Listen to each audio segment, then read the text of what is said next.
Assalamu alaikum wa rahmatullah wa barakatuh. Paix sur ceux qui suivent les guidés, paix et bénédiction sur le prophète sallallahu alayhi wa sallam, sur ses compagnons, ses amis, sa famille, ainsi que sur tous ceux qui le suivront de bonne foi jusqu'au jour du jugement. Tout d'abord, je vous souhaite une bonne fête de l'Aïd.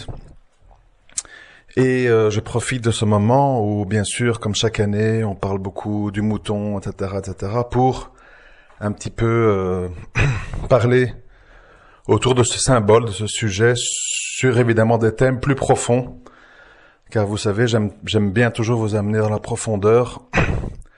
Je suis quelqu'un qui suis mal à l'aise quand on reste en surface, dans les bons sentiments, dans le politiquement correct et dans l'espèce de consensus. Ça m'inquiète toujours, les consensus, parce que ça signifie qu'on ne pense plus. Alors, comme tout le monde, je lis, j'écoute, j'observe, j'analyse tous les avis des musulmans, des non-musulmans, et j'en tire des leçons, j'en tire des pensées, j'en tire des analyses. Alors, évidemment, la première chose qui me vient à l'esprit, c'est que je suis évidemment... j'ai plus les mots, je ne sais plus quel mot employer. Ce n'est plus de la révolte, ce n'est plus du dégoût, ce n'est plus des envies de me moquer, c'est simplement, oui, on va dire, je suis consterné par le niveau global de l'humain, quelles que soient ses croyances, le niveau global de l'humain. Et je le dis, bien entendu, sans orgueil, sans penser que je suis un être exceptionnel, puisque ma liste de manquements et de péchés doit être certainement très longue. Mais je suis conscient de la situation, la mienne et celle des autres. On essaye d'y remédier, dans notre cas personnel, et pour les autres, on essaye, comme je fais, de parler publiquement pour essayer, peut-être, Inch'Allah, d'être entendu par l'une ou l'autre oreille qui donne de son temps et qui tend son attention vers moi. Alors oui, consterné par quoi? En fait, par d'abord les faux sentiments. Comme vous pouvez le lire partout, les pauvres moutons, c'est dégoûtant, il faut tous devenir véganes, etc. Alors, si ça vient de véganes convaincus, pratiquants, et qui ne mangent jamais de la viande, bon, à la limite, c'est leur choix, c'est leur conviction, c'est leur principe. J'ai pas grand-chose à dire là-dessus. Moi, je suis pour la liberté de choix et que chacun assume, etc. Moi, ce qui me dérange, c'est les Français de souche, comme ils se prénomment, qui en fait arrivent avec ce sujet, alors que, dans le même temps, on les voit donner la Légion d'honneur à des Paul Bocuse, à des grands cuisiniers qu'on a élevés au rang de demi-dieux parce que ils chatouillent nos papilles par leurs recettes, qui eux, bien entendu, peuvent parler de recettes à base de canard, de bœuf, d'agneau, de porc, etc., sans que ça ne secoue aucune sensibilité et qu'au contraire, on dit merveilleuse recette, le fameux canard à l'orange de tel cuisinier, etc. Pourquoi? C'est ça que je veux qu'on comprenne. Parce que tout acte aussi ignoble, aussi infâme, qui est mis en place pour servir les passions humaines, est un acte acceptable, louable et glorifié, au nom de l'humanisme triomphant.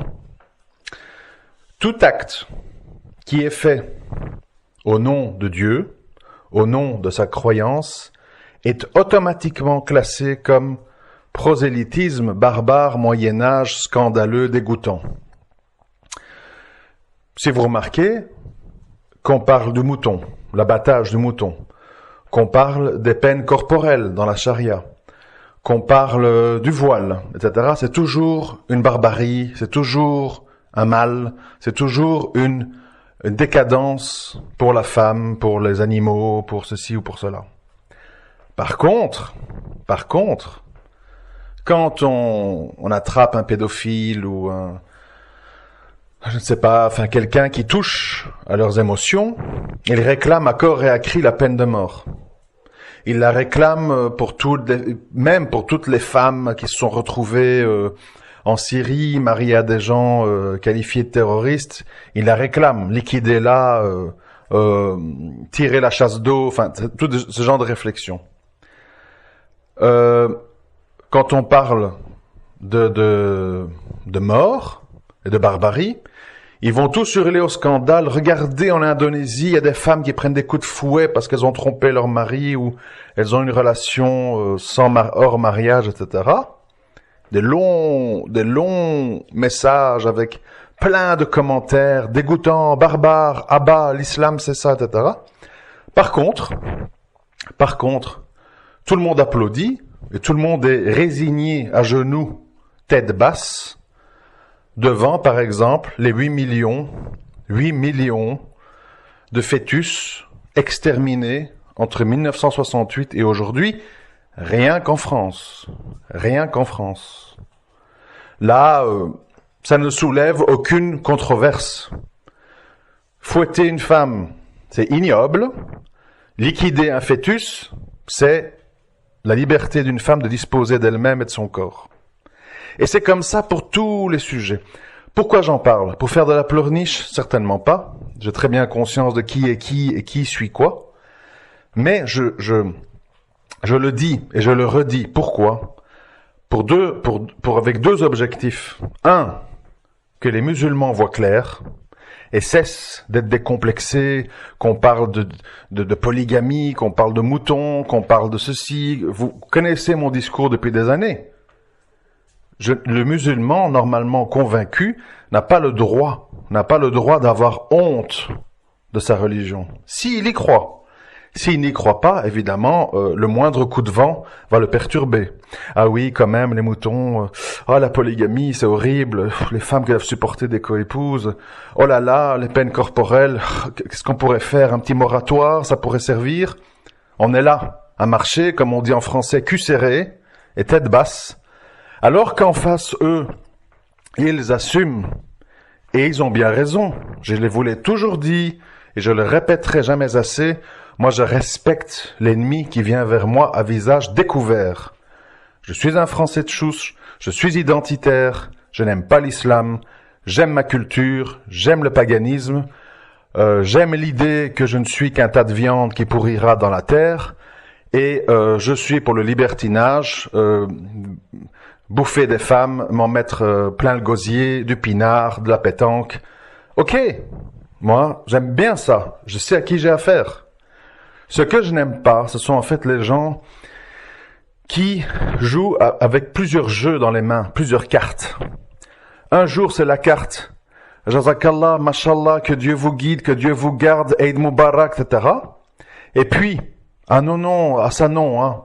Ah non, ça c'est Sunna, pas question. Ça c'est à réformer. Ça c'est pas compatible avec la démocratie. Et alors, on comprend plus. Et ces gens-là, vous remarquez, qu'est-ce qui se passe, c'est que ces gens-là, malgré toutes leurs cabrioles, ils sont tout de même humiliés. Aujourd'hui, si vous êtes ce qu'on appelle un salafi matraliste ou un frère musulman, chacun avec leurs différences, puisque ces deux groupes sont pratiquement opposés et se détestent, eh bien, vous êtes humiliés. Les uns parce qu'ils ont l'emballage qui les identifie, camis, pantacourt, barbe, machin, femme, djilbab et compagnie, donc ils sont évidemment identifiables à 10 kilomètres, donc on tire dessus.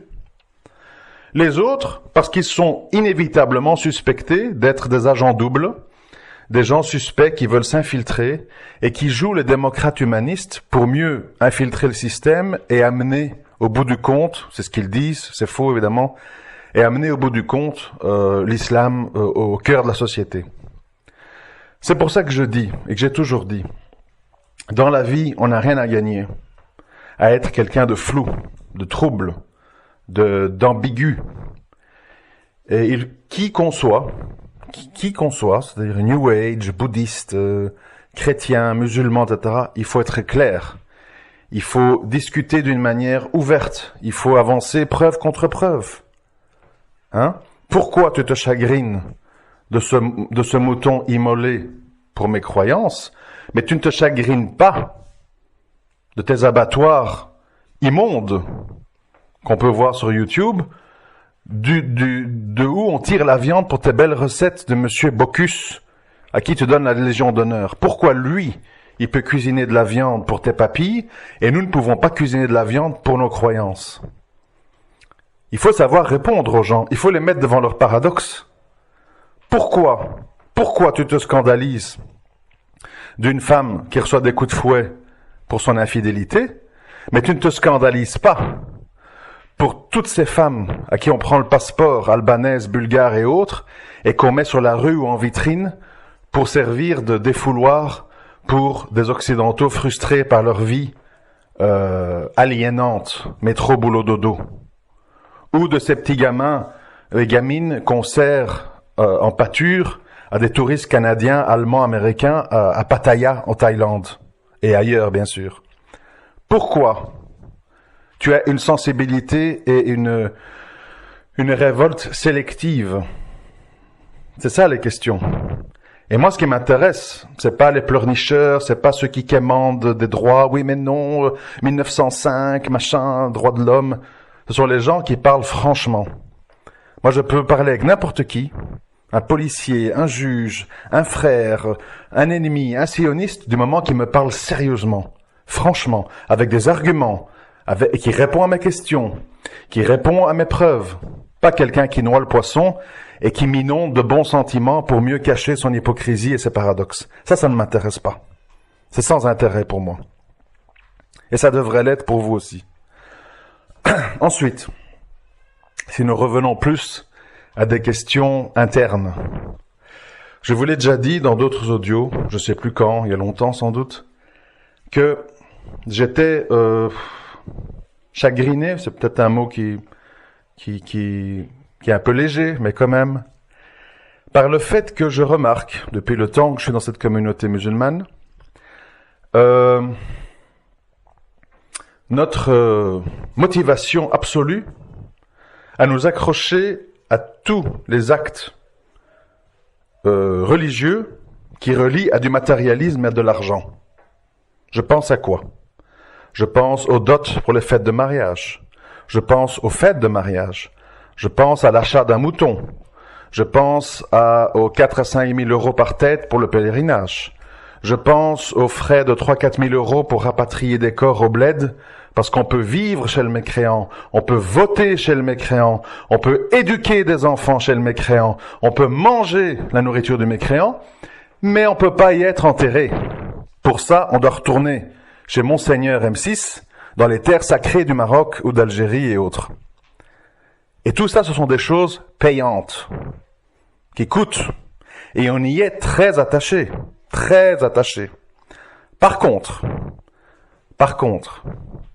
la prière, le tawhid, le désaveu du tarout, le désaveu du mal, le combat du blâmable, qui demandent des efforts humains et de temps, mais pas spécialement d'argent, ça, on n'en veut pas. On crache dessus et on dit « wahhabisme, méchant, mauvais, pas bien ». On veut cultiver le payant. Pourquoi? Je l'ai écrit, je vais le dire, parce que musulmans ou non, nous sommes dans une époque où, admettons-le clairement, nous sommes, pour la plupart d'entre nous, d'une façon ou d'une autre, des matérialistes. Des matérialistes. Je veux bouffer du mouton. Je veux aller au Hajj. Je veux qu'on m'enterre au bled. Je veux une grosse fête de mariage pour ma fille. Je veux une grosse dot. Ça ramène tout ça à du fric. Tout ça est relié à du fric. Et tout ce à quoi la religion nous appelle, qui ne coûte pas d'argent, mais qui demande des efforts humains et qui sont motivés par la croyance, par la conviction, là, on lâche. On lâche l'affaire. Pire, on accepte que Allah nous déclare la guerre. C'est noir sur blanc dans le Coran. On accepte que Allah nous déclare la guerre pour pouvoir participer à la grande fiesta matérialiste de l'acquisition de maisons par le riba. Donc non seulement on veut payer pour des actes religieux matérialistes, qui relient à du matériel, des voyages, de la bouffe, etc., mais en plus, en se disant musulman, on veut tomber dans ce qui révolte, dans ce qui déclenche la colère d'Allah, pour rester dans ce matérialisme. Maison, agrandissement d'écoles, mosquée à 15 millions d'euros, etc. Je ne suis pas occupé à faire le takfir, à dire ce sont pas des musulmans, il y a que moi. C'est pas ça que je dis, c'est pas ça l'objectif. Parce que je ne suis même pas sûr moi-même de pas faire partie des hypocrites à ma façon par rapport à mes péchés qui me regardent. Mais je remarque que beaucoup de musulmans pensent être dans le bon, pensent être dans le vrai, alors qu'en fait ils pataugent dans le matérialisme. Et je ne sais pas, c'est ça l'avertissement que j'aimerais donner à vous et à moi-même. Moi je ne sais pas, franchement, si tous les gens qui se disent musulmans ne vont pas tomber de haut le jour du jugement. Moi j'ai peur de ça pour moi-même, et j'aimerais que les musulmans, au lieu d'être imbus de leur personne et d'accepter toutes sortes de compromissions douteuses, sans jamais penser, peut-être je me trompe et j'induis les autres en erreur, j'aimerais qu'il y ait un peu de doute chez eux, un peu de doute, un peu de retenue, au lieu d'être toujours dans la surenchère, au lieu d'être toujours dans les apparences, le matériel, les habillements, les parfums. Je dis pas, faut pas me faire dire ce que j'ai pas dit. On va dire, ah ouais, mais dans la sunna, on doit sentir le muscle, siwak. Bien sûr. Mais le problème, c'est quand ça devient une finalité. Quand on se retrouve avec des prédicateurs qui ne parlent plus que de voyage, de umrah, d'argent, de récolte, d'agrandissement de mosquées, de paroles enjolivées, pire, qui disent que dans le contexte européen, c'est pas si grave d'avoir recours au crédit bancaire, parce que ceci, parce que cela, parce que la fatwa européenne de ceci, cela, etc. Je dis pas je ne suis pas en position, je ne suis pas un savant, je ne suis pas en position de dire tort, raison, etc. Je dis simplement attention de ne pas être aveuglé par le matérialisme, par les briques, par la chair, par la bouffe, par les statuts, par les fêtes de mariage, l'ostentation, etc., etc. Et tout ça a pour conséquence que nous sommes humiliés, rabaissés par des singes de cirque. Puisque je vous l'ai dit, les gens qui nous critiquent avec virulence ont des propos motivés par des raisons loufoques. Pourquoi quand tu me parles des exécutions en Arabie Saoudite, et Dieu sait que j'ai des critiques envers l'Arabie Saoudite, pourquoi tu me parles pas des exécutions en Chine et en Amérique? Pourquoi? Parce que quand le bourreau est blanc ou chinois, et que tu as besoin de la Chine pour vendre ton bazar, là, en fait, des exécutions, ah bah oui, ils respectent pas les droits de l'homme, mais bon, les affaires, c'est les affaires, vous comprenez. Les affaires, c'est les affaires. Mais quand il s'agit d'un lien avec l'islam, là, c'est les affaires, mais dans la douleur. Qu'est-ce qu'il a été faire, Macron et Hollande en Arabie? Ils vont leur vendre des armes. Ils bombardent les Yéménites. Qu'est-ce que t'en as à foutre des Yéménites? En vérité, tu n'en as rien à cirer des Yéménites. Tu fais semblant, parce que tu détestes l'islam. Donc tu fais semblant que ce qui arrive au Yémen te touche. Mais ce n'est pas vrai. Tu fais semblant que les femmes en burqa en Afghanistan, c'est intolérable, t'en dors plus la nuit. Mais aujourd'hui, il y a tout autant de burqa, mais tu t'en fous, parce que l'objectif est atteint. C'est toute la poudre aux yeux et des faux sentiments. Mais ça marche. Ça marche pourquoi? Parce que en face, on n'a pas d'intellectuels musulmans courageux, qui respectent Coran et Sunna et qui n'appellent pas à la violence, qui n'appellent pas au terrorisme, qui n'appellent pas à sortir dans la rue avec un couteau en hurlant Allahu Akbar, mais qui appellent à avoir des débats d'idées forts, construits, avec des preuves, avec des convictions. en disant ne viens pas me faire la pleureuse avec mes moutons. Tes abattoirs, c'est des véritables horreurs. C'est Sow numéro 9, tes abattoirs. Et tu manges dans les restaurants les plats à 25, 30, 40 euros des grands chefs. Ne viens pas me dire à moi, petit musulman misérable qui économise 200 euros pour avoir mon mouton une fois par an, que je suis un monstre. Toi, tu es un monstre. Pourquoi tu peux être monstrueux et moi pas? Parce que toi, c'est au nom de tes passions? Il faut méditer, il faut bien comprendre tout ça. Ne vous laissez pas balader par les musulmans complexés ou par les hypocrites. Et tout ceci, ce n'est pas de la violence, ce n'est pas du terrorisme, c'est pas contre le vivre ensemble, c'est un appel à l'honnêteté intellectuelle d'où qu'on vienne. Et les musulmans ont beaucoup de travail en interne pour y arriver, croyez-moi. Ça ne concerne pas que les non-musulmans. Voilà, je m'arrête ici parce que je sais que quand on est plus long, on décroche. Ceux qui n'ont pas bien compris ou qui veulent caricaturer ce que je raconte n'ont qu'à réécouter avant de dire « il a dit ça, berk dégueulasse ». Et on se retrouvera bientôt, Inch'Allah. Assalamu alaikum wa rahmatullah wa barakatuh.